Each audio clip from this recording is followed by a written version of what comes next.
मोइन भाई, जितने भी लोग यहाँ पर नशे के प्रोडक्ट्स को डिमांड कर रहे हैं, फिर भले वो सिगरेट गुटखा हो, गांजा हो, एमडी हो, शराब हो, ये तमाम चीज़ों की जो डिमांड हो रही है ये, और दूसरी चीज़ सप्लाई, जो ये बेचन का मामला जो आता है, जो नशे के पदार्थ, नशे के प्रोडक्ट्स जो मुमरा में आ जा रहे हैं और आसानी से जो आ रहा है सप्लाई, तो आप सप्लाई को रोकने की कोशिश करते हो तो आप पर जितने भी नशे के प्रोडक्ट्स और पदार्थ बेचने वाले लोग हैं ये सामान्य लोगों को मारते हैं।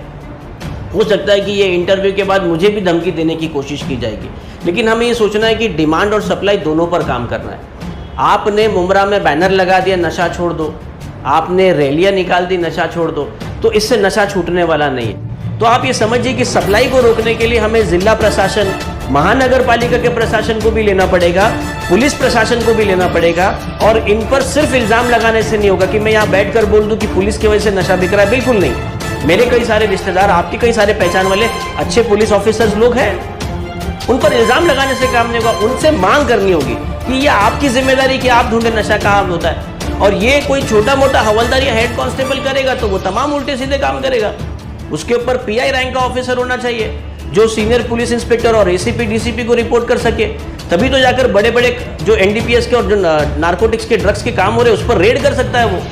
तो ये तमाम चीज़ें एक साथ में काम करनी पड़ेगी कि जो नशा कर रहा है उनको रिहैबिलिटेट करना होगा, कई सारे। अब उसके बाद आप बैनर, पैम्पलेट और आप अपना नाम लीजिए, वो अलग बात है। आप सिर्फ बैनर और पैम्पलेट और रैली से नहीं होगा, हम सबको एक साथ में आना पड़ेगा और एक साथ में आकर काम करना होगा, तभी जाकर नशे के खिलाफ कुछ हो पाएगा।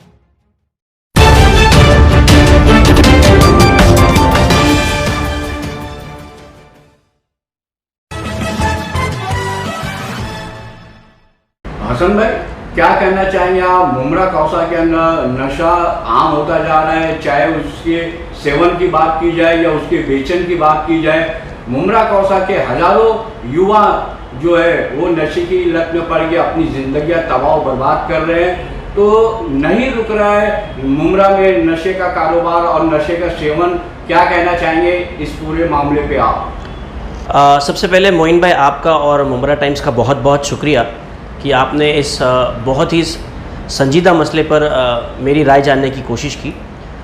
मोइन भाई, आप बिल्कुल सही कह रहे हैं कि हज़ारों लाखों जो बच्चे हैं, मुमरा के जवान लड़के और लड़कियां जो है ये नशे में आज मुलविस है। और मैं आपको बता दूं, अगर मोटे तौर पर बात करें तो नशे में सिर्फ मुमरा नहीं, आज पूरी दुनिया परेशान है। बड़े बड़े जो विकसित देश और शहर है, फिर वो न्यूयॉर्क हो, लंदन हो या फिर कोई भी बड़ा देश और बड़ा मुल्क हो, नशे से परेशान है।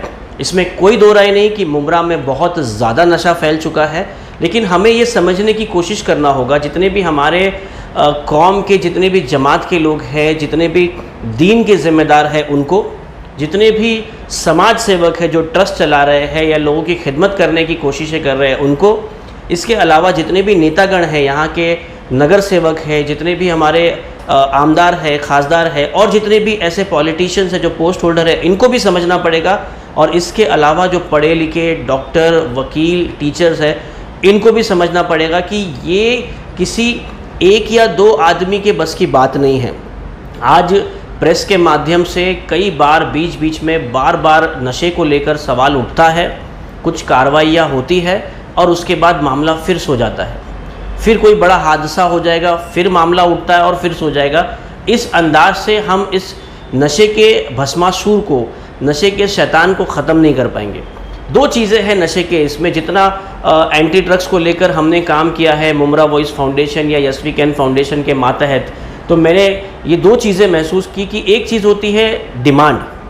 मोइन भाई, जितने भी लोग यहाँ पर नशे के प्रोडक्ट्स को डिमांड कर रहे हैं, फिर भले वो सिगरेट गुटखा हो, गांजा हो, एमडी हो, शराब हो, ये तमाम चीज़ों की जो डिमांड हो रही है ये, और दूसरी चीज़ सप्लाई, जो ये बेचन का मामला जो आता है, जो नशे के पदार्थ, नशे के प्रोडक्ट्स जो मुमरा में आ जा रहे हैं और आसानी से जो आ रहा है सप्लाई, तो आप सप्लाई को रोकने की कोशिश करते हो तो आप पर जितने भी नशे के प्रोडक्ट्स और पदार्थ बेचने वाले लोग हैं ये सामान्य लोगों को मारते हैं। हो सकता है कि ये इंटरव्यू के बाद मुझे भी धमकी देने की कोशिश की जाएगी, लेकिन हमें ये सोचना है कि डिमांड और सप्लाई दोनों पर काम करना है। आपने मुमरा में बैनर लगा दिया नशा छोड़ दो, आपने रैलियाँ निकाल दी नशा छोड़ दो, तो इससे नशा छूटने वाला नहीं है। मैं थोड़ी देर के लिए आपको एक मिसाल देता हूँ कि अगर आप समझिए कि मैं अगर गंजेड़ी हूँ या मैं गांजे का नशा करता हूँ और मुझे आप आकर बोलते हैं कि हसन भाई आप अल्लाह वास्ते नशा छोड़ दो, और मैं आपको बोलता हूँ मोइन भाई मुझे नशा छोड़ना है, मैं नशे छोड़ने के लिए तैयार हूँ। आप चले जाएंगे कि मैंने तुझे छोड़ने बोला, तू छोड़ दे। अब मैं नशे का आदी एडिक्ट हो चुका हूँ, मेरा दिमाग, मानसिकता, मेरी साइकोलॉजी ख़त्म हो चुकी है, मुझे नशे के अलावा कुछ दिखता नहीं है, तो मेरा इलाज ज़रूरी है। तो मुझे इलाज कराने के लिए रिहैबिलिटेशन कैंप में डालना पड़ेगा। तो ये हमारे जमात के जितने भी मौलाना और जितने भी आलिम और जितने भी लोग हैं जो काम कर रहे हैं, दीन की ज़िम्मेदार है, जितने भी समाज सेवक हैं, जितने भी पढ़े लिखे डॉक्टर, वकील जो है, और जितने भी राजकीय लोग हैं, पॉलिटिशियंस जितने हैं, इन सबको मिलकर ज़्यादा आम कर देना होगा, कॉमन करना होगा, इज्तिमाई लेवल पर जिन जिन बच्चों को, जिन जिन माँ बाप को अपने बच्चों का नशा छुड़ाना है, उनकी एक मेगा भर्ती हमें इनको रिहैबिलिटेशन कैंप में करानी होगी। जब तक बच्चे रिहैब तक नहीं पहुँचेंगे, उनका सही जिस्मानी और मानसिक इलाज नहीं होगा, तब तक मोइन भाई ये नशे की बीमारी से बाहर नहीं आएंगे। अब अगर हम किसी एक लड़के को कैंप में डालने की कोशिश करते हैं, रिहैबिलिटेशन सेंटर में डालने की कोशिश करते हैं, तो औसतम एवरेज एक 8 से 10 हज़ार रुपये का खर्चा है हर महीने का, उनकी दवाइयाँ, खाना पीना, सब कुछ। ये बहुत महंगी चीज़ है कि साल का 1,20,000 1.5 लाख रुपया जाएगा अगर बच्चा किसी रिहैबिलिटेशन कैंप में रहे। तो हम सबको मिलकर उनके लिए पैसा इकट्ठा करना पड़ेगा। एक फ़ंड होना चाहिए जो ख़ास तौर सिर्फ इन्हीं बच्चे पर लगे जो बच्चे अपने आप को सही कराना चाहते हैं। तो ये जो डिमांड अगर हम लोग कम कराएंगे इंशाल्लाह, और हमको ये भी देखना होगा मोइन भाई कि नशे में जो नशेड़ी होता है वो कौन से दर्जे का है, ठीक है। कुछ होते हैं जो नर्सरी, जूनियर, सीनियर जैसे होते हैं छोटे बच्चे कि बस अभी अभी नशा शुरू किया है, अभी अभी सिगरेट और अभी अभी गांजा शुरू किया है। कुछ होते जो 5वीं 10वीं में होते, 3-4 साल से नशा कर रहे हैं। कुछ होते जो डिग्री हासिल कर चुके होते हैं, बहुत ग्रेजुएट हो चुके होते हैं, जिनको नशे से आप वापस नहीं ला सकते। जिन्होंने 10 साल 20 साल से नशा किया है वो वापस नहीं आएंगे। तो हमको देखना है जो छोटे छोटे शुरुआती दौर में नशे कर रहे हैं, जिन्होंने 2-3 साल से नशा किया हुआ है, इनको हम लोग सुधारने की कोशिश करें। तो इसके साथ में जो दीनी तालीम होती है, काफ़िले में या जमातों में जाने का मामला हो गया, इसके साथ साथ इनका इलाज हो गया। मैं आपको एक अच्छी बात बताता हूँ हमारे शहर की कि मोइन भाई यहाँ पर सिर्फ़ और सिर्फ इंग्लिश दवा, जिसको एलोपैथी बोलते हैं, उस पर लोग निर्भर नहीं है। आप यहाँ देखिए जड़ी बूटी जो यूनानी दवाइयाँ होती है उस पर भी लोग काफ़ी एहतराम करते हैं, काफ़ी लोग उस पर एतबार करते हैं, भरोसा करते हैं। कई सारे लोग जो सफ़ेद गोली जिसे होम्योपैथी बोलते हैं, होम्योपैथी से भी इलाज करते हैं। कई सारे लोग हैं जो यहाँ पर आयुर्वेदिक और सिद्धा से भी अपना इलाज करते हैं। हमारा शहर इतना बेहतरीन है जहाँ पर इंग्लिश दवाइयाँ, यूनानी दवाइयाँ, आयुर्वेदिक और होम्योपैथी जैसी तमाम इलाजें और तमाम बेहतरीन डॉक्टर्स अवेलेबल है। तो क्या हम लोग नशे के लिए इन जड़ी बूटियों का, इन होम्योपैथी का इस्तेमाल नहीं कर सकते? अगर हमारे डॉक्टर एसोसिएशन और हमारे शहर के हॉस्पिटल्स और डॉक्टर्स ये जिम्मेदारी ले ले कि हम एक जगह एक ऐसे सेंटर बनाते हैं जहाँ पर ऐसे बच्चे जो नशा शुरू किए हैं, इनको डी एडिक्ट करने के लिए, इनको नशे से बाहर निकालने के लिए हम फ्री में दवाइयाँ देंगे। अगर एक सवाल मैं आपको रुके और पूछना चाहूँगा कि जिस तरीके से मुमरा कौसा नशे की लत में यहाँ की जो युवा है काफ़ी संख्या में, उसमें कुछ लड़कियाँ भी है, बच्चे भी है, वो मतलब जिस तरीके से नशा कर रहे हैं, एक हिसाब से हम ये कह सकते हैं कि इस वक्त पूरा मुमरा कौसा जो है नशे की चपेट में पूरी तरीके से आ गया। आखिर इसका कारण क्या है? इसका कारण 2 है। क्यों नहीं ये जो ड्रग्स पेडलर है उनके ऊपर पुलिस द्वारा कार्रवाई की जाती है? अगर पुलिस, आपको नहीं लगता कि पुलिस प्रशासन अपना काम जो है ईमानदारी से करे, तो काश ये दिन मुमरा कौसा के लोगों को देखना नहीं पड़ता। मेरी अगली बात इसी पर थी कि डिमांड जो है, आप ये समझ लीजिए कि पहला जो डिमांड है कि हमारे बच्चे जाकर नशा ढूंढ रहे हैं या उन्हें कोई नशा दे दे रहा तो वो कर ले रहे हैं। पहले हमको इस पर काम करना होगा। और मैं बिल्कुल बेफिक्र होकर जिम्मेदारी से बोलता हूँ कि पुलिस की लापरवाही की वजह से आज मुमरा में जो पूरा के पूरा मामला नशे का जो कारोबार चल रहा है, कहीं ना कहीं इसको रोकने की जिम्मेदारी पुलिस की थी। सप्लाई रोकने के लिए तुम्हारा और मेरा काम नहीं है।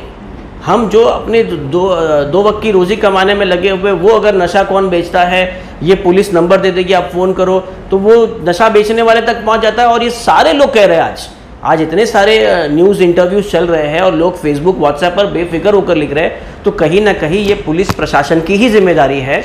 इसके साथ साथ ज़िला अधिकारी जो डिस्ट्रिक्ट मजिस्ट्रेट होता है, कलेक्टर जो होता है, वो हमारा गार्जियन होता है, उसको ख्याल रखना होता है कि हर सिटीज़न को बराबर फैसिलिटी मिल रही है या नहीं। तो कलेक्टर की भी जिम्मेदारी है कि नशे पर कई लोगों ने आवाज़ उठाया, लेकिन उन्होंने कभी कमिश्नर लेवल पर या हाई लेवल पर मीटिंग या कोई कमेटी नहीं बनाई। सप्लाई पे आने से पहले आप फिर से मैं बात करता हूँ डिमांड की, थोड़ी लंबी बात हो जाएगी, लेकिन ये बहुत ज़रूरी है कि इलाज कराने के लिए कोई जगह चाहिए डॉक्टर मोइन भाई। और अगर हमारे डॉक्टर एसोसिएशन और तमाम डॉक्टर्स और शहर के हॉस्पिटल्स अगर बच्चों को इंग्लिश दवा, एलोपैथी के ज़रिए, होम्योपैथी के ज़रिए, यूनानी और आयुर्वेदिक के ज़रिए अगर इनका इलाज कराते हैं तो बेहतर रिजल्ट्स आएंगे। डिमांड को रोकने के लिए अब यहाँ पर हमारे दीनी तंजीम के लोग बहुत बहुत अहम रोल निभाने वाले हैं। यहाँ पर समाज सेवक और चैरिटेबल ट्रस्ट और एनजीओ चलाने वाले बहुत अहम रोल निभाने वाले हैं। इनको डॉक्टर्स तक जाना होगा, इनको उन फैमिलीज़ तक जाना होगा जहाँ पर उनके बच्चे या उनकी बच्चियाँ नशा कर रही हैं। असल में जैसा कि आपने थोड़ी देर पहले शुरुआत में ये बात कही थी कि मतलब पूरी दुनिया नशे की चपेट में, लेकिन ऐसा क्यों है कि मुस्लिम आबादी जहाँ ज़्यादा होती है वहीं पे नशे का कारोबार और नशे का सेवन ज़्यादा होता है, ऐसा क्यों? क्योंकि हम लोग पिछले 20-25 सालों से मुमरा में रह रहे हैं, मुस्लिम बहुमूल्य इलाका है, हम खुद नशे से परेशान हो चुके हैं, हमारे बच्चे जाने अनजाने में कई सारे लोग नशे के आदी हो चुके हैं। तो हमें लग रहा है कि हमारे इलाके में है, लेकिन लगभग तमाम इलाके में हो सकता है 19-20 की मुसलमान इलाके में ज़्यादा रहे, क्योंकि मुस्लिम इलाके कहीं ना कहीं छोटी मोटी साजिशों का शिकार ये कौम होती रही है। तो इस पर हमको काम करना होगा। अगर हम बार बार किसी एक पर उंगली उठाए कि नेताओं ने किया या फिर पुलिस ने किया या फिर फला ने किया, किसी ने लाकर नशा दिया, तो बार बार उंगली उठाने से तो मामला हल होगा नहीं। अब हमको बैठकर ये सोचना है कि इसको हल कैसा किया जाए। ये जो बद से बदतर हालात हो रहे हैं, 5वीं 6वीं का बच्चा नशा करने लग गया है, लड़कियां नशा करने लग गई है, जवान बच्चियां अपनी इज्जत और आबरू से को कॉम्प्रोमाइज़ करने पर आ चुकी है, तो इसको सोल्यूशन पे कैसे लाया जाए। मैं आपको बता दूं कि जब मुमरा पुलिस स्टेशन में शांतता कमेटी की या कोई भी ऐसी मीटिंग होती है, कई सारे प्रोग्राम्स इन्होंने बड़े बड़े हॉलों में लिए, और जब मुझे मौका मिला है तब मैंने डीसीपी और कमिश्नर से ये रिक्वेस्ट की है कि मुमरा पुलिस स्टेशन में नशे की रोकथाम के लिए एक सेपरेट नारकोटिक डिपार्टमेंट विभाग बनाया जाए। मोइन भाई, आप भी और कई सारे लोग मुमरा पुलिस स्टेशन जाते हैं तो आपने देखा होगा कि महिला तकरार विभाग अलग है, पासपोर्ट की इंक्वायरीज के लिए अलग ऑफिस है, जो गोपनीय है इनका इंटेलिजेंस जो काम करता है उसके लिए अलग है, गुनाह शाखा अलग है, हर एक के लिए अलग अलग डिपार्टमेंट, और एक important department senior police inspector sir का होता है। तो मैंने कई बार ये मांग की है कि मुमरा में एनडीपीएस के नशे के मामले बहुत ज़्यादा है, इसको ध्यान में रखते हुए हमको यहाँ पर एक सेपरेट नारकोटिक सेल, एक सेपरेट नारकोटिक डिपार्टमेंट बनाना पड़ेगा, जिसमें पुलिस इंस्पेक्टर पीआई रैंक का 3 स्टार ऑफिसर फुल टाइम सिर्फ नारकोटिक्स पर काम करने वाला ऑफिसर चाहिए, उसको सेपरेट गाड़ी होना चाहिए, उसके पास सेपरेट हवलदार, एपीआई, पीएसआई लेवल के ऑफिसर्स होने चाहिए, एक टीम होनी चाहिए जो सिर्फ और सिर्फ नारकोटिक्स और ड्रग्स के मामले पर काम करेगी। आप देखिए, 1 महीना अगर ऐसी कोई टीम बन जाए जिसमें पुलिस इंस्पेक्टर पीआई रैंक का ऑफिसर अगर काम करे, उसको अगर इंचार्ज बनाया जाए, तो आप देखिए कि कितने सारे केसेस और कितने सारे मामला सामने आएंगे। एक पुलिस इंस्पेक्टर, एक पूरा के पूरा डिपार्टमेंट फुकट नहीं बैठ सकता, उनको खुद को रेड्स मारने पड़ेंगे, उनको खुद का नेटवर्क बनाना पड़ेगा, खुद से डेटा सर्च करना पड़ेगा कि नशा बिकता कहाँ है। फिर एनडीपीएस जो कानून बना हुआ है उसके मातहत कई सारे लोगों के ऊपर केस बन सकता है, और इसकी जिम्मेदारी प्रेस वालों की है, इसकी जिम्मेदारी समाज के उन तमाम ठेकेदारों की, जिम्मेदारों की है जो समाज को सुधारने की कोशिश कर रहे हैं। इसमें तमाम टीचर्स, तमाम वकील, तमाम डॉक्टर, तमाम पढ़े लिखे चार्टर्ड अकाउंटेंट, सारे लोग जो अपने आप को कुछ करना चाहते कम्युनिटी के लिए, शहर के लिए, उन सबको आना पड़ेगा, और पुलिस से, कमिश्नर ऑफ पुलिस से डिमांड करनी पड़ेगी, होम मिनिस्ट्री से डिमांड करना पड़ेगा कि मुमरा में एक सेपरेट नारकोटिक डिपार्टमेंट बनना चाहिए। आप देखिए मोइन भाई, जहाँ जहाँ नशे का सेवन ज़्यादा है, जैसे अगर आप देवरीपाड़ा की बात करें जहाँ मैं रहता हूँ, पिछले कुछ हफ्तों से कई सारी गतिविधियाँ और घटनाएं हो रही है नशे को लेकर। वहाँ पर अगर आप देखिए अभी कई खूनी वारदातें हो रही है, लोगों की जान जाते जाते बची है। अभी ये बाईपास का माज रेस्टोरेंट से एक नया रास्ता बना है, 1-2 साल हुआ है, नहीं तो पुलिस की गाड़ी आने के लिए कौसा पेट्रोल पंप, वीरानी पेट्रोल पंप से होते हुए, रशीद कंपाउंड से होते हुए श्रीलंका अंदर आना पड़ता है। तकरीबन 1 किलोमीटर का रास्ता है अंदर से आने के लिए। आप ये समझिए कि अगर कोई खूनी वारदात हुई, कोई नशे को लेकर काम हुआ, पुलिस की गाड़ी आने के लिए कम से कम 1 किलोमीटर मेन रोड से अंदर आना पड़ता है। तो क्या देवरीपाड़ा में बीट चौकी की ज़रूरत नहीं है? बहुत ज़रूरत है।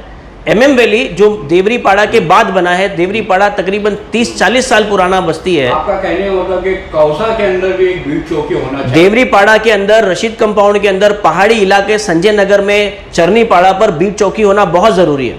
आप देखिए MM वैली पर बीट चौकी बनी हुई है। वहाँ पर बाइक राइडर्स जो परेशान कर रहे थे उनको ध्यान में रखते हुए मुमरा पुलिस चौकी ने MM वैली पर बीट चौकी बनाया। यहाँ पर नशे का बिंदास कारोबार हो रहा है, यहाँ पर चोरियों का काम हो रहा है, तो कि यहाँ बीट चौकी की ज़रूरत नहीं है। पुलिस मार्शल, जो बीट मार्शल घूमते हैं, पुलिस जो होता है इनका, पहले पुलिस मित्र के कार्ड बटे जाते थे, पुलिस मित्र की टोपी बटी जाती थी, नशे के खिलाफ कई सारी पुलिस लेवल पर कमेटियाँ होती थी, उनकी महीना महीना मीटिंग होती थी। इसके अलावा जिला अधिकारी जो कलेक्टर है उसके अंडर दारूबंदी समिति और नशा मुक्त समिति जिला लेवल पर, तालुका लेवल पर बनाने के GR है कि हर तालुका लेवल पर नशे के खिलाफ कमेटी बनाई जाए, हर जिला लेवल पर नशे के खिलाफ कमेटी बनाई जाए। ये कमेटी बनी कहाँ? 30 साल हो गए, आज तक नशा मुक्ति का समिति में और दारूबंदी समिति में कोई है ही नहीं कि वो बात ऑफिशियली ऑन पेपर पहुंचाया जाए। तो आप ये समझिए कि सप्लाई को रोकने के लिए हमें जिला प्रशासन, महानगर पालिका के प्रशासन को भी लेना पड़ेगा, पुलिस प्रशासन को भी लेना पड़ेगा। और इन पर सिर्फ इल्जाम लगाने से नहीं होगा कि मैं यहाँ बैठकर बोल दूं कि पुलिस की वजह से नशा बिक रहा है, बिल्कुल नहीं। मेरे कई सारे रिश्तेदार, आपके कई सारे पहचान वाले अच्छे पुलिस ऑफिसर्स लोग हैं, उन पर इल्जाम लगाने से काम नहीं होगा। उनसे मांग करनी होगी कि ये आपकी जिम्मेदारी कि आप ढूंढे नशा कहाँ होता है। और ये कोई छोटा मोटा हवलदार या हेड कांस्टेबल करेगा तो वो तमाम उल्टे सीधे काम करेगा। उसके ऊपर PI रैंक का ऑफिसर होना चाहिए जो सीनियर पुलिस इंस्पेक्टर और ACP DCP को रिपोर्ट कर सके, तभी तो जाकर बड़े बड़े जो NDPS के और जो नारकोटिक्स के, ड्रग्स के काम हो रहे हैं उस पर रेड कर सकता है वो। तो ये तमाम चीज़ें एक साथ में काम करनी पड़ेगी कि जो नशा कर रहा है उनको रिहैबिलिटेट करना होगा, कई सारे। अब उसके बाद आप बैनर, पैम्पलेट और आप अपना नाम लीजिए, वो अलग बात है। आप सिर्फ बैनर और पैम्पलेट और रैली से नहीं होगा, हम सबको एक साथ में आना पड़ेगा और एक साथ में आकर काम करना होगा, तभी जाकर नशे के खिलाफ कुछ हो पाएगा। हसन भाई, जैसा कि अभी आपने थोड़ी देर पहले कहा कि मुमरा कौसा के अंदर नशे की रोकथाम के लिए एक अलग से पुलिस विभाग बनाना चाहिए, उसमें PI रैंक का एक ऑफिसर मुकर्रर होना चाहिए और वो मतलब अपनी उसकी पूरी टीम होनी चाहिए। तो क्या आपको नहीं लगता कि ये केवल सिर्फ पुलिस प्रशासन का ही काम है? हमारे जो चुने हुए जो जनप्रतिनिधि, जो MLA हैं, जो नगर सेवक है, जैसे नगर सेवक है, वो अगर अपने अपने वार्ड के अंदर मतलब नज़र रखे और उस वार्ड के जो समाज सेवक है तालमेल बिठा के नगर सेवक और समाज सेवक अपने अपने एरिया की निगरानी करे, तो आपको नहीं लगता बहुत हद तक का मुमरा कौसे से नशे का सेवन जो है और बेचन जो है वो कम हो सकता है? देखिए, हम लोगों को ये केवल क्या पुलिस प्रशासन की जिम्मेदारी है? आपको ये समझना होगा मोइन भाई, और हम सबको ये समझना होगा कि नगर सेवक की काम और जिम्मेदारी क्या है। अगर किसी के घर में राशन नहीं है तो आप नगर सेवक को कोसते हो, अगर किसी की स्कूल की फीस बाकी है, क्लासेस की फीस बाकी है, तो आप नगर सेवक को गाली देते हो, उल्टा बोलते हो। नगर सेवक का काम ये नहीं है। अब मैंने खुद मेरी आंखों से देखा है कि हमारे मोहल्ले के बच्चे जाते हैं और बोलते हैं कि हमको कहीं दरगाह पे जाना है, हमको कहीं और घूमने जाना है, आप हमको दो, और नहीं तो वो नगर सेवक बुरा हो गया। आप ये समझ लीजिए कि नगर सेवक किस लिए बनाया गया। आप ये सब बिल्कुल आप नगर सेवक का काम है, कम से कम नगर सेवक के जी के अंदर जो गतिविधियां होती है उसको उसकी जानकारी होती है, तो वो पुलिस को मतलब नहीं इतला दे सकता वो। मैं आपकी बात पे आ ही रहा था, आपने आधी बात रोक दी। भाई वही बोल रहा हूँ कि अब नगर सेवक कब काम करेगा? नगर सेवक तभी काम करेगा जब आप पुलिस जो डिपार्टमेंट है, पुलिस विभाग है, वो नगर सेवक को कॉन्फिडेंस में ले, वो बिठाए, वो शांतता या नशा मुक्ति समिति बनाए और उनको बोले कि अब आपकी भी जिम्मेदारी है। अगर म्युनिसिपल कॉरपोरेशन के, महानगर पालिका के कमिश्नर जो है, म्युनिसिपल कमिश्नर है, आप ये समझिए कि अगर कोई नशेड़ी किसी आदमी पर वार करता है, जानलेवा हमला करता है, तो वो कलवा हॉस्पिटल जाता है और कलवा हॉस्पिटल महानगर पालिका के खर्चे से चलती है। वहाँ उसका इलाज महानगर पालिका के ऊपर आता है, जो खर्चा महानगर पालिका पर आता है। अगर ये हम म्युनिसिपैलिटी को भी समझाएं तो म्युनिसिपैलिटी भी हमारे ड्रग्स के खिलाफ लड़ाई में शामिल हो सकती है। फिर नगर सेवक भी आ सकते हैं और अगर ज़रूरत पड़े तो महापौर और कमिश्नर स्पेशल निधि भी देंगे। लेकिन ये कब होगा? जब पुलिस, जिसको शांति व्यवस्था, पब्लिक ऑर्डर बनाने की जिम्मेदारी दी गई है, अगर ये लीड करे तो हर आदमी आ सकता है। हमारे मस्जिद के इमाम और मंदिर के पुजारी भी आ सकते हैं साथ में। बशर्त ये है कि किसी न किसी को लीड करना होगा और नशे के खिलाफ, नशे को रोकना, नशे के खिलाफ कार्रवाई करना, ये जिम्मेदारी, कानूनन जिम्मेदारी सिर्फ और सिर्फ पुलिस की है। तो पहली जिम्मेदारी सप्लाई को रोकने की पुलिस की है और पुलिस जिन जिन लोगों को चाहे उन सबको साथ में जोड़ सकती है। नशे के खिलाफ बच्चों को दवा देने के लिए पुलिस स्टेशन में सेंटर लग जाए कि आइए और पुलिस स्टेशन से दवाइयाँ ले, अगर पुलिस चाहे तो बिल्कुल हो सकता है। 24 घंटे 365 दिन काम होने के लिए हमको एक सेपरेट विभाग, एक सेपरेट डिपार्टमेंट चाहिए और पुलिस इंस्पेक्टर रैंक का ऑफिसर चाहिए, तो ही नशे पर रोकथाम लगाने की कोशिश की जा सकती है। मोइन भाई, और आखिर में हसन भाई, आप जिस तरीके से मुमरा कौसा के अंदर नशा एक आम सा होता जा रहा है, बहुत सारे ऐसे घर हैं मतलब जो परेशान है अपने युवाओं से, वो जो नशे की लत में पड़ के अपनी ज़िंदगियां तबाह बर्बाद कर रहे हैं, तो क्या कहना चाहोगे आप? मुमरा कौसा से क्या अपील करना चाहोगे और पुलिस प्रशासन से भी आप क्या अपील करना चाहोगे? मेरी अपील बच्चों से यही है कि हम आए कुछ और काम के लिए है, हमें ज़िम्मेदारी कुछ और काम के लिए दी गई है हमारे माँ बाप ने, हमारे मज़हब ने, और हम किसी और काम में लग चुके हैं। और बच्चे भी जानते हैं बखूबी कि आसपास क्या चल रहा है, कितना बुरा वक्त चल रहा है, कि आपका एक नाम, ठीक है, आपका नाम अरबाज़ या अल्ताफ़ या हसन, ऐसे कोई नाम आने से पूरी की पूरी उम्मत और पूरी की पूरी कम्युनिटी का नाम ख़राब हो रहा है। तो ये बच्चों को खुद को समझना चाहिए और ये साथ ही साथ माँ बाप को भी इस चीज़ का बहुत ख्याल रखना होगा कि बच्चे 12-12, 1-1, 2-2 बजे तक घूम रहे हैं, फिर रहे हैं, बेटियां कब जा रही है, कब आ रही है और किस किस चीज़ों में लगी हुई है, और इन तमाम चीज़ों को हम लोग एक शहरी फैशन या इंडिपेंडेंस बोलकर नहीं कर सकते। बहुत बड़ी जिम्मेदारी है माँ बाप की, बहुत बड़ी जिम्मेदारी है कि बच्चों के जेब चेक करें, बच्चों के बस्ते चेक करें, और ज़रा भी अगर कुछ लगे तो स्कूल कॉलेज की टीचरों से रब्ता करें, बच्चों के साथ में बैठे। माँ बाप बच्चों के साथ में बैठ कहाँ रहे मोइन भाई, कम से कम डेली आधा 1 घंटा बैठे और थोड़ा सा दोस्त के जैसा बर्ताव करें, देखे, तो हो सकता है कि बच्चे भी खुलकर कुछ बताए। हम लोगों ने जितने भी अवेयरनेस प्रोग्राम्स किए थे उसमें कई सारे कॉलेजों में जा जाकर तो जितनी भी लड़कियां नशा कर रही थी, जवान कॉलेज में जाने वाली लड़कियां, उनकी वजह मोहिन भाई नशेड़ी उनके बॉयफ्रेंड्स, नशा करने वाले उनके जो बॉयफ्रेंड्स जो आसानी से बन जाते हैं, जो कहीं काम पर नहीं जाते और बाइक पर खड़े रहते हैं और कपड़े और बाल ऐसे लगा बनाकर खड़े रहते, हमारी बच्चियाँ बहुत आसानी से उनके शिकंजे में आ जाती है और वो लड़कियों को फिर वो नशा देते हैं और फिर उनसे जिस्मानी और कई सारी चोरियाँ करवाते हैं तमाम चीज़ों को। तो हमको उन बच्चियों के साथ में माँ बाप बैठेंगे, हो सकता है कि वो बच्चियाँ खुलकर बोल पाए। जब हम लोगों ने उनसे प्रोग्राम किया, हमने उनका नंबर दिया, तो उन बच्चियों को जिनको लग रहा था कि हमने बहुत बड़ी गलती की, उन लोगों ने हमसे बात की, उन लोगों ने हमको बताया कि हमारे साथ ऐसा हुआ वैसा हुआ, हमें नशे से दूर जाना है। आज वो कई सारी लड़कियाँ डी एडिक्ट हो चुकी है, बिना किसी को बताए कई सारी लड़कियाँ डी एडिक्ट हो चुकी है और अच्छी ज़िंदगी गुजार रही है। तो हमें थोड़ा सा खुलना होगा, माँ बाप, भाई को, बहन को। नशेड़ी अगर है तो इसका मतलब ये नहीं कि वो आपके जिस्म का ऐसा सड़ा हुआ टुकड़ा जिसको आप निकाल कर फेंक दो, बिल्कुल नहीं। वो हमारे प्रशासन से क्या अपील करना चाहिए? पुलिस प्रशासन से यही अपील करना चाहेंगे कि आप खुद देखिए कि शहर बद से बदतर हो रहा है। वो दिन दूर नहीं, अल्लाह ना करे, वो दिन दूर नहीं कि यही नशा करने वाले लोग पुलिस पर भी हमला कर बैठे। पुलिस भी तो यही रह रही है, पुलिस के घर वालों के साथ में भी हो सकता है, उसके बाद ही जागेंगे क्या।